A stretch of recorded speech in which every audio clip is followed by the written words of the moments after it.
The following is a conversation with Vladimir Vapnik. He's the co-inventor of support vector machines, support vector clustering, VC theory, and many foundational ideas in statistical learning.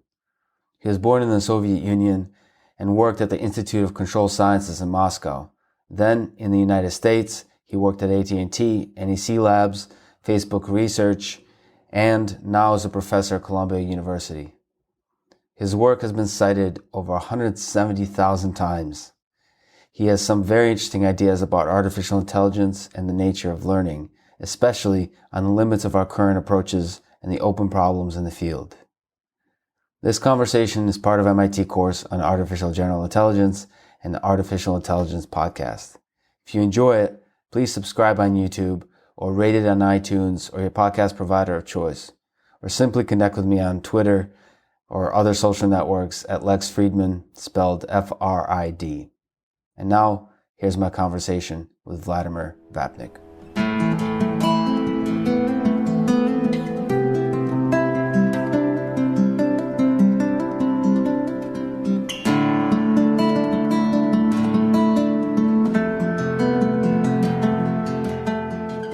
Einstein famously said that God doesn't play dice. Yeah. You have studied the world through the eyes of statistics. So let me ask you, in terms of the nature of reality, fundamental nature of reality, does God play dice? We don't know some factors. And because we don't know some factors, which could be important, it looks like God play dice. But we should describe it. In philosophy, they distinguish between two positions of instrumentalism, where you're creating theory for prediction, and position of realism, where you're trying to understand what God did. Can you describe instrumentalism and realism a little bit? For example, if you have some mechanical laws, what is that? Is it law which true always and everywhere? Or it is law which allow you to predict position of moving element? What you believe? You believe that it is God's law, that God created the world which obey to this physical law, or it is just law for predictions. And which one is instrumentalism? For predictions. If you believe that this is law of God and it's always true everywhere, that means that you're realist. So you're trying to really understand the God's thought. So the way you see the world is as an instrumentalist? You know, I'm working for some model of machine learning. So in this model, we can see setting, and we try to resolve the setting, to solve the problem. And you can do in two different ways, from the point of view of instrumentalism, and that's what everybody does now, because they say that goal of machine learning is to find the rule for classification. Mm-hmm. That is true, but it is instrument for prediction. But I can say the goal of machine learning is to learn about conditional probability. So how God played use, and he play, what is probability for one, what is probability for another given situation. But for prediction, I don't need this. I need the rule. But for understanding, I need conditional probability. So let me just step back a little bit first to talk about, you mentioned, which I read last night, the parts of the 1960 paper by Eugene Wigner, Unreasonable Effectiveness of Mathematics and Natural Sciences. Such a beautiful paper, by the absolutely. way. It made me feel, to be honest, to confess my own work in the past few years on deep learning, heavily applied, made me feel that I was missing out on some of the beauty of nature in the way that math can uncover. So let me just step away from the poetry of that for a second. How do you see the role of math in your life? Is it a tool? Is it poetry? Where does it sit? And does math for you have limits of what it can describe? Some people saying that math is language which use God. So I believe in speak to God or use God or use God. Use God. Yeah. So I believe that this article about effectiveness, unreasonable effectiveness of math, is that if you're looking at mathematical structures, they know something about reality. And the most scientists from natural science, they're looking on equation and trying to understand reality. So the same in machine learning. If you trying very carefully look on all equations which define conditional probability, you can understand something about reality more than from your fantasy. So math can reveal the simple underlying principles of reality, perhaps. You know what means simple? It is very hard to discover them. But then when you discover them and look at them, you see how beautiful they are. And it is surprising why people did not see that before. You're looking on equation and derive it from equations. For example, I talked yesterday about least square method. And people had a lot of fantasy how to improve least square method. But if you look going step by solving some equations, you suddenly will get some term which, after thinking, you understand that it describes position of observation point. In least square method, we throw out a lot of information. We don't looking on position of point of observations. We're looking only on residuals. But when you understood that, that's very simple idea, but which not too simple to understand. And you can derive this just from equations. So some simple algebra, a few steps will take you to something surprising that when you think about, yes. you understand. And that is proof that human intuition not too rich and very primitive. And it does not see very simple situations. So let me take a step back. In general, yes, right? But what about human, as opposed to intuition, ingenuity, moments of brilliance? So are you so, do you have to be so hard on human intuition? Are there moments of brilliance in human intuition that can leap ahead of math and then the math will catch up? I don't think so. I think that the best human intuition, it is putting in axioms. And then it is technical way how see where the axioms take you. Yeah. But if they correctly take axioms, but axiom polished during generations of scientists. And this is integral wisdom. So that's beautifully put. But if you maybe look at when you think of Einstein and special relativity, what is the role of imagination coming first there in the moment of discovery of an idea? So there's obviously a mix of math and out of the box imagination there. That I don't know. Whatever I did, I exclude any imagination. Because whatever I saw in machine learning that come from imagination, like features, like deep learning, they are not relevant to the problem. When you're looking very carefully from mathematical equations, you're deriving very simple theory, which goes far beyond theoretically than whatever people can imagine. because it is not good fantasy. Yeah. It is just interpretation, it is just fantasy, but it is not what you need. You don't need any imagination to derive, say, main principle of machine learning. When you think about learning and intelligence, maybe thinking about the human brain and trying to describe mathematically the process of learning, that is something like what happens in the human brain. Do you think we have the tools currently? Do you think we will ever have the tools to try to describe that process of learning? It is not description of what's going on. It is interpretation. It is your interpretation.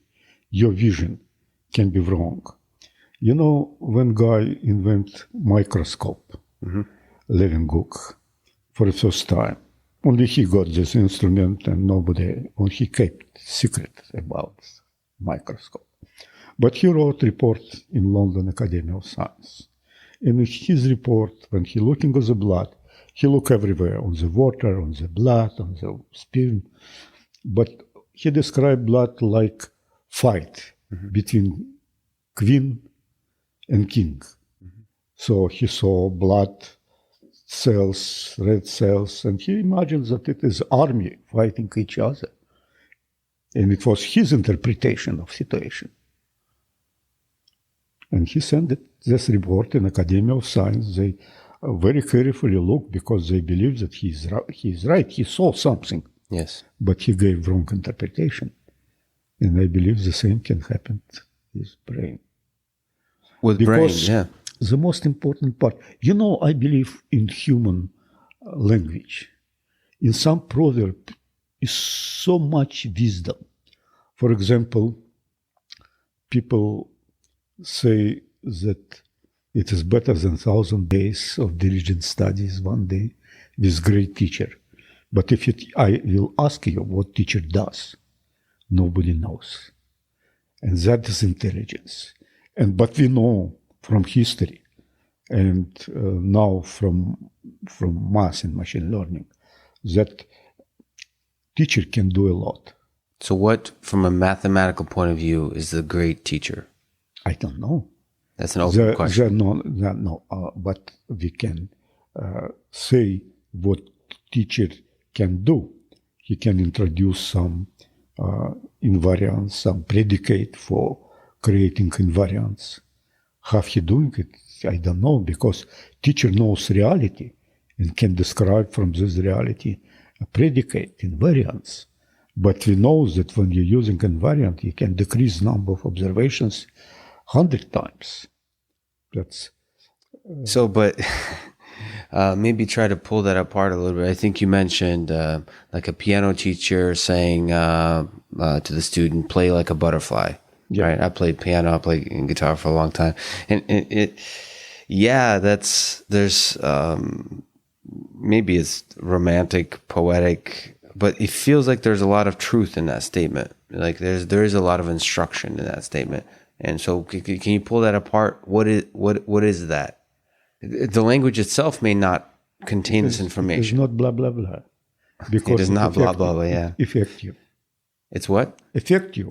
Yeah. Affect your playing. Yes, it does. But it's not the it feels like what is the information being exchanged there? What is the nature of information? What is the representation of that information? I believe that it is sort of predicate, but I don't know.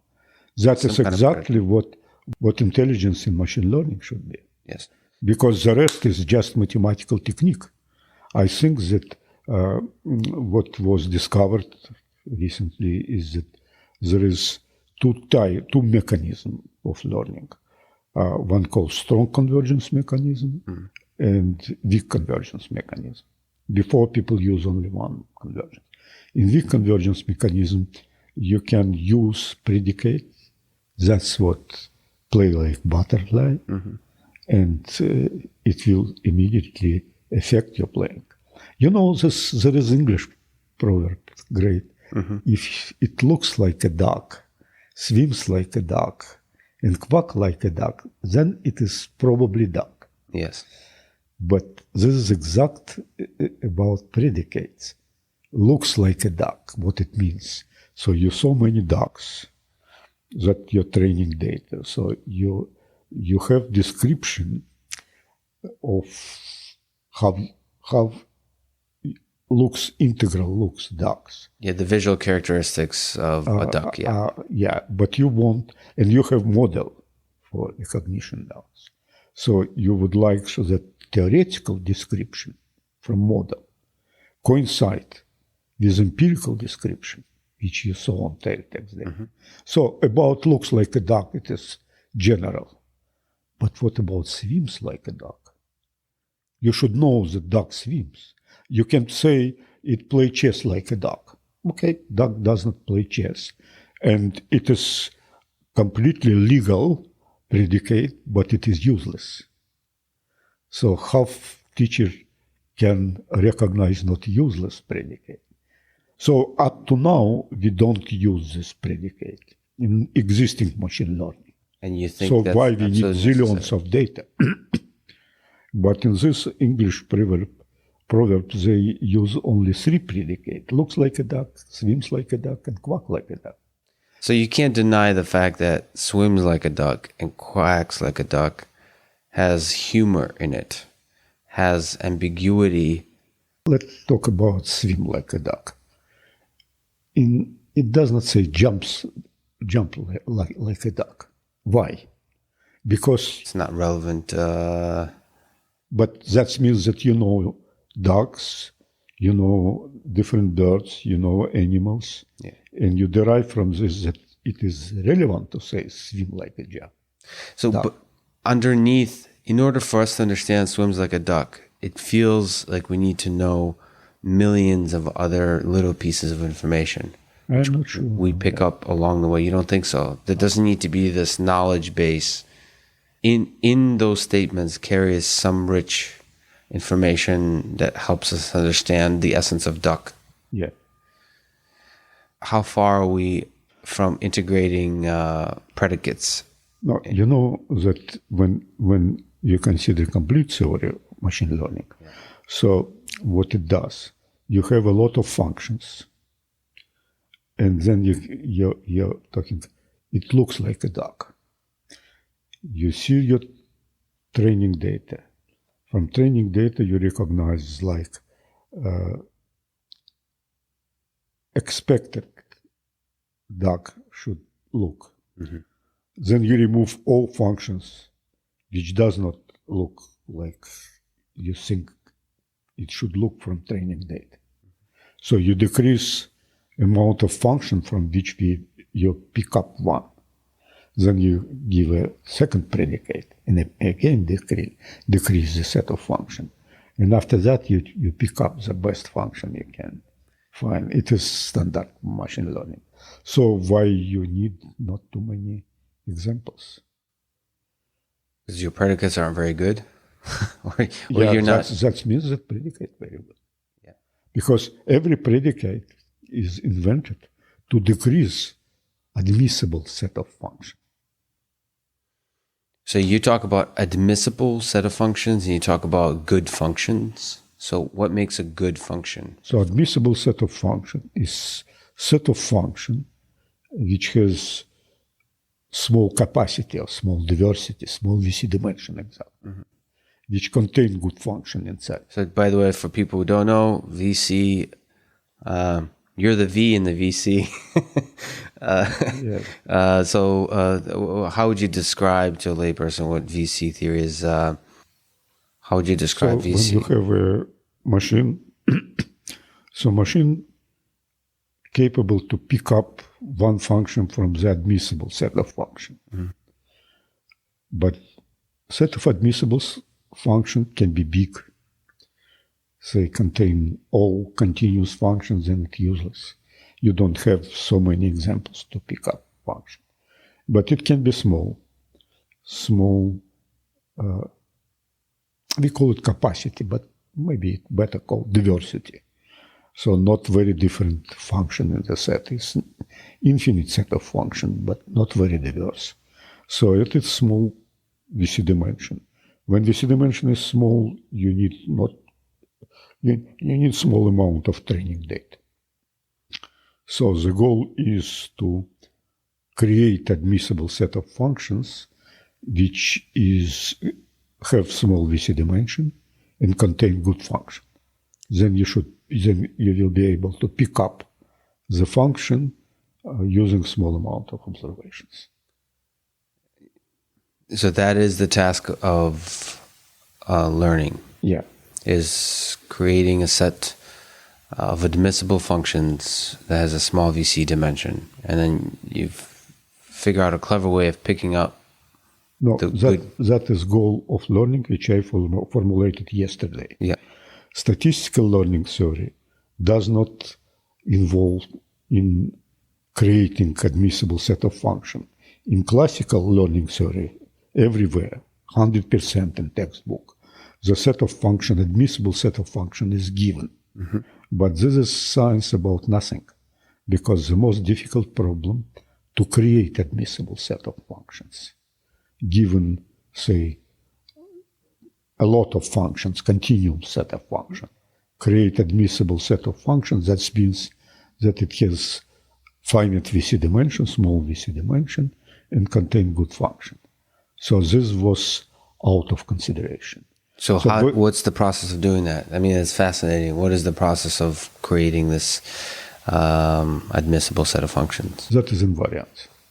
That's invariance. Can you describe invariance? Yeah, you're looking of properties of training data, and properties means that you say have some function, and you just count what is average value of function on training data. You have model and what is expectation of this function on the model, and they should coincide. So the problem is about how to pick up functions. It can be any function. In fact, it is true for all functions. But because when I'm talking that, say, duck does not jumping, so you don't ask question, jump like a duck, because it is trivial, it does not jumping and does not help you to recognize jump. But you know something, which question to ask, and you asking it swims like a jump, like a duck. But looks like a duck, it is general situation. Looks like, say, guy who have this illness, this disease, it is legal. Yeah. So there is a general type of predicate, looks like, and special type of predicate, which related to this specific problem. And that is intelligence part of all this business. And that where teacher is involved. Incorporating the specialized predicates. Okay. What do you think about deep learning as neural networks, these arbitrary architectures, as helping accomplish some of the tasks you're thinking about? Their effectiveness or lack thereof? What are the weaknesses and what are the possible strengths? You know, I think that this is fantasy. Everything which, like deep learning, like features. Let me give you this example. One of the greatest books is Churchill book about history of Second World War. And he's starting this book describing that in all time, when war is over, so the great kings, they gathered together, almost all of them were relatives, and they discussed what should be done, how to create peace. And they came to agreement. And when happened First World War, the general public came in power. And they were so greedy that robbed Germany. And it was clear for everybody that it is not peace, that peace will last only 20 years, because they was not professionals. And the same I see in machine learning. There are mathematicians who are looking for the problem from very deep point of view, of mathematical point of view. And there are computer scientists with mostly does not know mathematics. They just have interpretation of that. And they invented a lot of blah, blah, blah interpretations like deep learning. Why you need deep learning? Mathematics does not know deep learning. Mathematics does not know neurons. It is just function. If you like to say piecewise linear function, say that. And do in class of piecewise linear function. But they invent something. And then they try to prove advantage of that through interpretations, which mostly wrong. And when it not enough, they appeal to brain, which they know nothing about that. Nobody knows what's going on in the brain. So I think that more reliable, look on math. This is mathematical problem. Do your best to solve this problem. Try to understand that there is no only one way of convergence, which is strong way of convergence. There is a weak way of convergence, which requires predicate. And if you will go through all this stuff, you will see that you don't need deep learning. Even more, I would say one of the theorem, which called representer theorem, it says that optimal solution of mathematical problem which describe learning is on shadow network, not on deep learning. And a shallow network, the ultimate shallow problem network, is there. Absolutely. So in the end, what you're saying is exactly right. The question is, you have no value for throwing something on the table, playing with it, not math.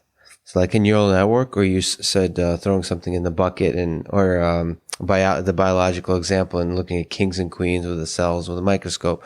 You don't see value in imagining the cells are kings and queens and using that as inspiration and imagination for where the math will eventually lead you. You think that interpretation basically deceives you in a way that's not productive? I think that if you're trying to analyze this business of learning, and especially discussion about deep learning, it is discussion about interpretation, not about things, about what you can say about things. That's right. But aren't you surprised by the beauty of it? So not mathematical beauty, but the fact that it works at all. Or are you criticizing that very beauty, our human desire to to interpret, to find our silly interpretations in these constructs? Like, let me ask you this: are you surprised, and does it inspire you? How do you feel about the success of a system like AlphaGo at beating the game of Go, using neural networks to estimate the quality of a board and the quality of the position? That is your interpretation, quality of the board. Yeah. Yes. Yeah. But it works. So it's not our interpretation. The fact is, a neural network system doesn't matter. A learning system that we don't, I think, mathematically understand that well, beats the best human player. Does something that was thought impossible. That means that it's not a very difficult problem. That's it. So we've empirically have discovered that this is not a very difficult problem. Yeah. It's true. So maybe can't argue. Even more, I would say that if they use deep learning, it is not the most effective way of learning theory. And usually when people use deep learning, they're using zillions of training data. But you don't need this. So I describe challenge. Can we do some problems which do it well, deep learning method with DeepNet, using 100 times less training data. Even more, some problems deep learning cannot solve because it's not necessary they create admissible set of functions. To create deep architecture means to create admissible set of functions. You cannot say that you're creating good admissible set of functions. Yeah, It's your fantasy. It is not comes from math. But it is possible to create admissible set of functions because you have your training data. It actually, for mathematicians, when you consider invariant, you need to use law of large numbers.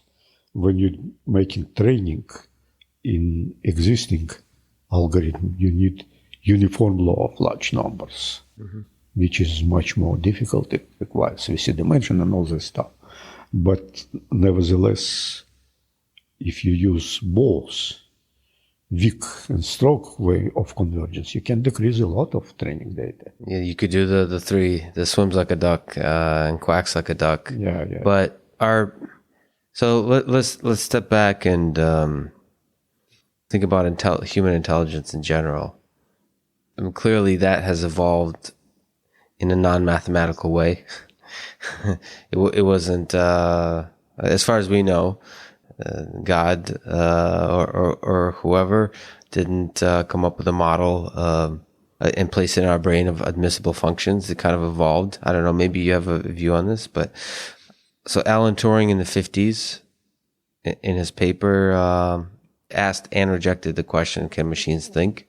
It's not a very useful question, but can you briefly entertain this useless question? Can machines think? So talk about intelligence and your view of it. I don't know that. I know that Turing described imitation. If computer can imitate human being, let's call it intelligent. And he understands that it is not thinking computer. Yes. He completely understands what he's doing. But he set up problem of imitation. So now we understand that the problem not in imitation. I'm not sure that intelligence just inside of us. It may be also outside of us. I have several observations.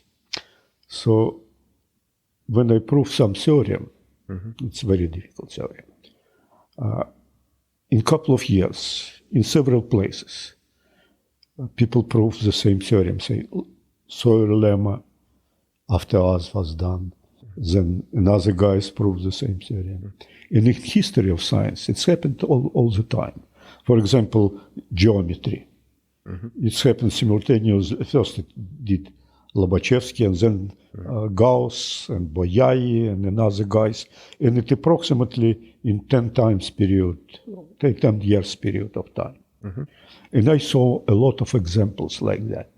And many mathematicians think that when they develop something, they developing something in general which affect everybody. So maybe our model that intelligence is only inside of us is incorrect. It's our interpretation. Yeah. It may be there exists some connection with world intelligence. I don't know that. You're almost like plugging into yeah, exactly. and contributing to this into big network, into a big maybe a neural network. No. Yeah. On the flip side of that, maybe you can comment on big O complexity and how you see classifying algorithms by worst case running time in relation to their input. So that way of thinking about functions. Do you think P equals NP? Do you think that's an interesting question? Yeah, it is an interesting question. But let me talk about complexity in about worst case scenario. There is a mathematical setting. When I came to United States in 1991, people did not know VC theories, they did not know statistical learning theory. So in Russia it was published 2 monographs, our monographs, but in America they did not know. Then they learned it, and somebody told me that it is worst case theory and they will create real case theory, but till now it did not. Because it is mathematical tool. You can do only what you can do using mathematics. and which has a clear understanding and clear description. And for this reason, we introduce complexity. And we need this because actually it is diversity, I like this one more. This dimension, you can prove some theorems. But we also create theory for case when you know probability measure. And that is the best case which can happen. It is entropy theory. So from mathematical point of view, you know the best possible case and the worst possible case. You can derive different model in medium, but it's not so interesting. You think the edges are interesting? The edges is interesting because it is not so easy to get good bound, exact bound. It's not many cases where you have the bound is not exact, but interesting principles which discover the mass. Do you think it's interesting because it's challenging and reveals interesting principles that allow you to get those bounds? Or do you think it's interesting because it's actually very useful for understanding the essence of a function, of an algorithm? So it's like me judging your life as a human being by the worst thing you did and the best thing you did versus all the stuff in the middle. It seems not productive. I don't think so, because you cannot describe situation in the middle, or it will be not general. So you can describe edge cases, and it is clear, it has some model, but you cannot describe model for every new case. So you will be never accurate when you're using model. But from a statistical point of view, the way you've studied functions and the nature of learning and the world, don't you think that the real world has a very long tail, that the edge cases are very far away from the mean, the stuff in the middle, or no? I don't know that. Because I think that, but from my point of view,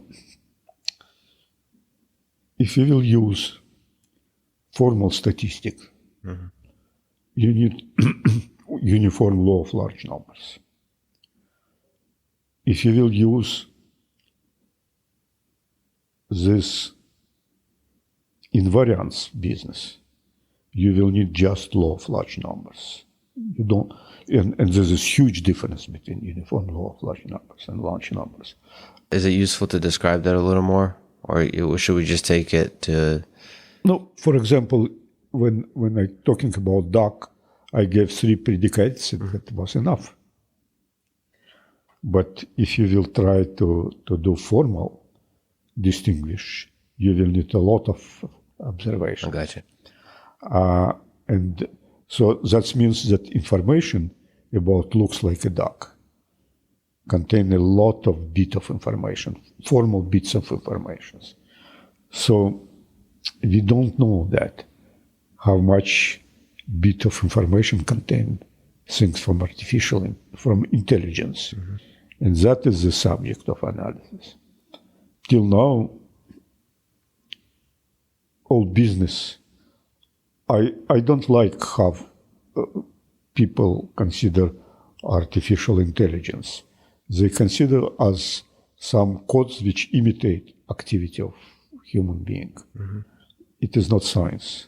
It is applications. You would like to imitate, go ahead. It is very useful and a good problem. But you need to learn something more. How people how people can to develop, say, predicate swims like a duck or play like butterfly or something like that.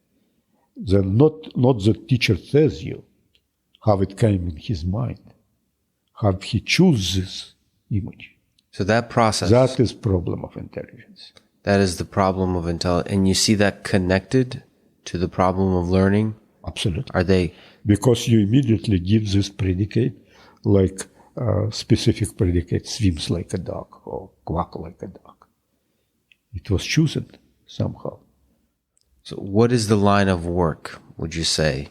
If you were to formulate it as a set of open problems that will take us there, will to play like a butterfly, will get a system to be able to... Let's separate two stories.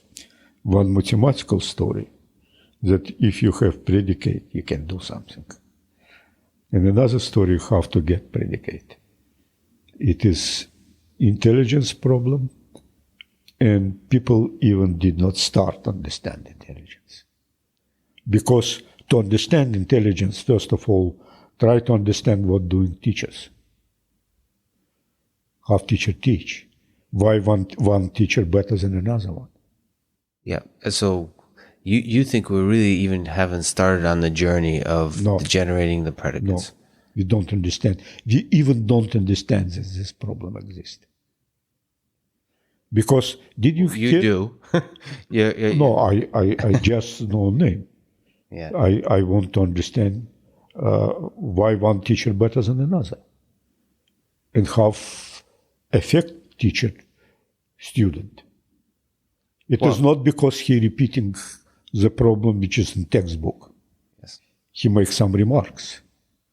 He makes some philosophy of reasoning. That's a beautiful... So it is a formulation of a question that is the open problem. Why is one teacher better than another? Right. What he does better. Yeah.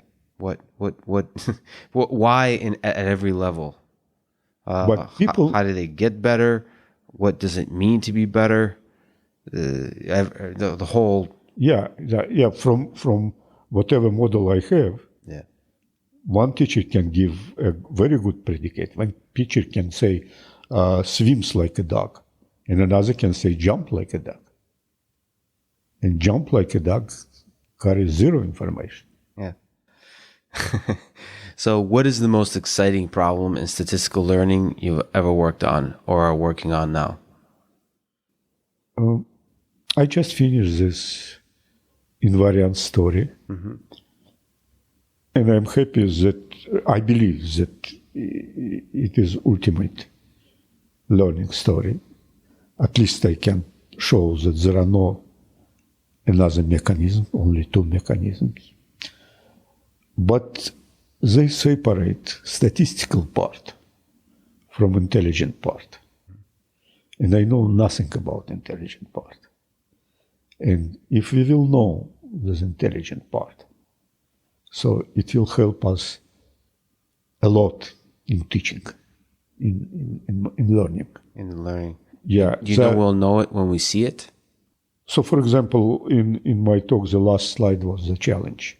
So you have, say, NIST digit recognition problem. And deep learning claims that they did it very well, say 99.5% of correct answers. But they use 60,000 observations. Yeah. Can you do the same using 100 times less? But incorporating invariants, what it means, digit 1, 2, 3. Yeah. Just looking at that, explain me which invariant I should keep to use 100 examples or, say, 100 times less examples to do the same job.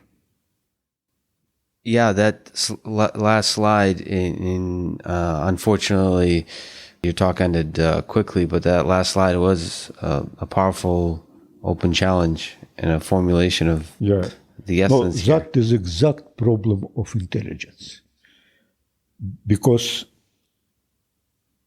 everybody, when machine learning started and it was developed by mathematicians, they immediately recognize that we use much more training data than human needed.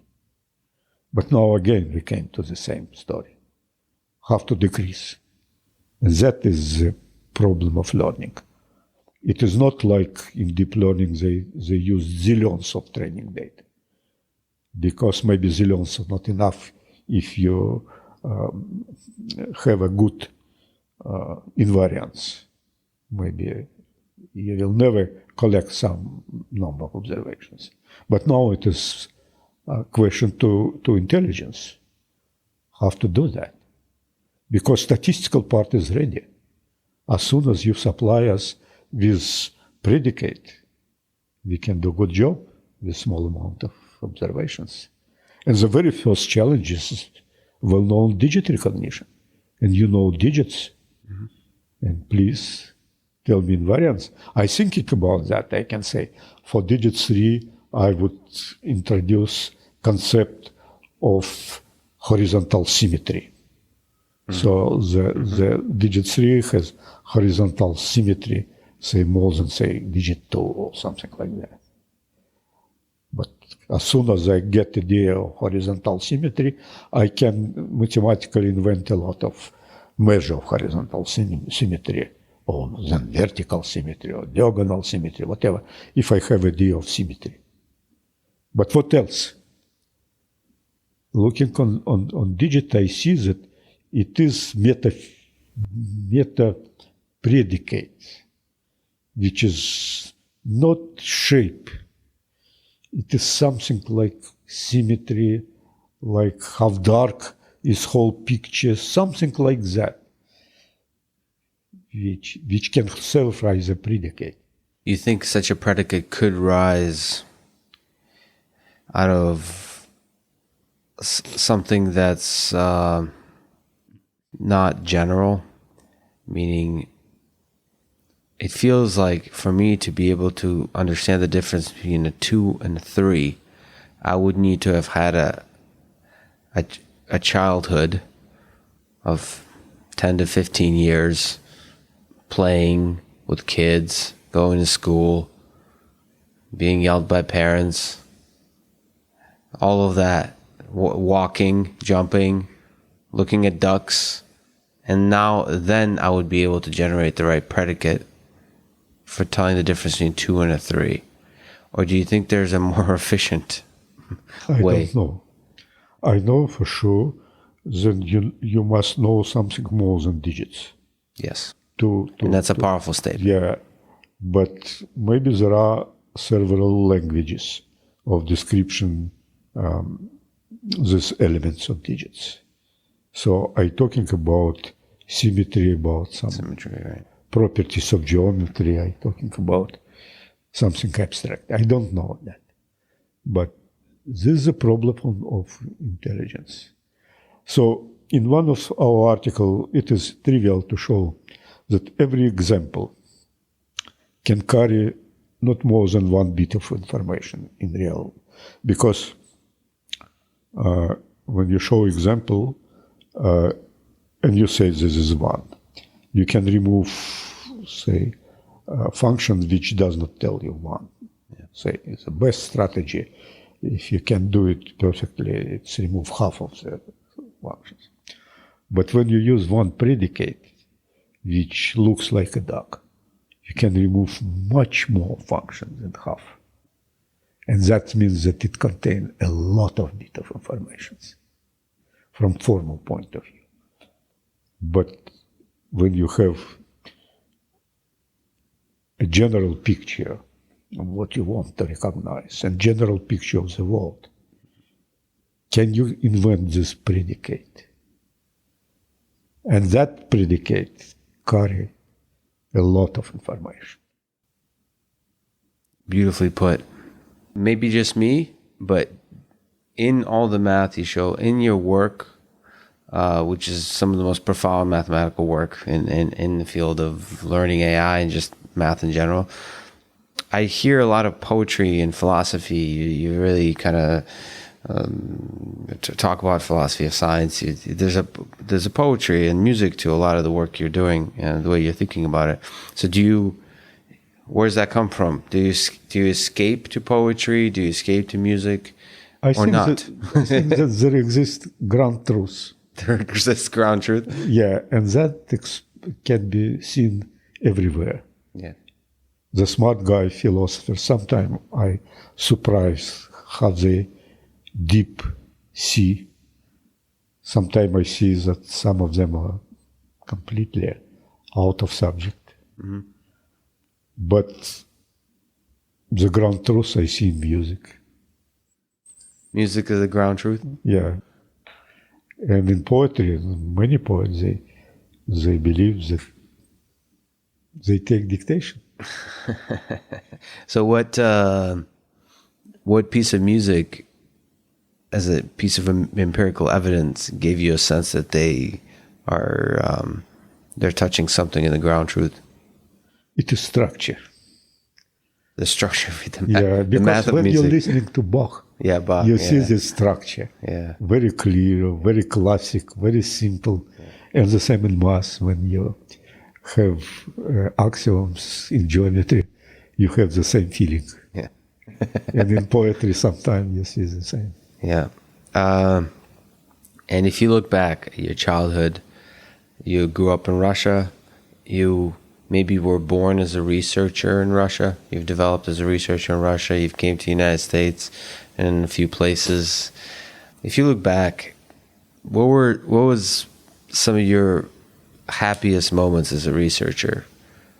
Some of the most profound moments, not in terms of their impact on society, but in terms of their impact on how damn good you feel that day and you remember that moment.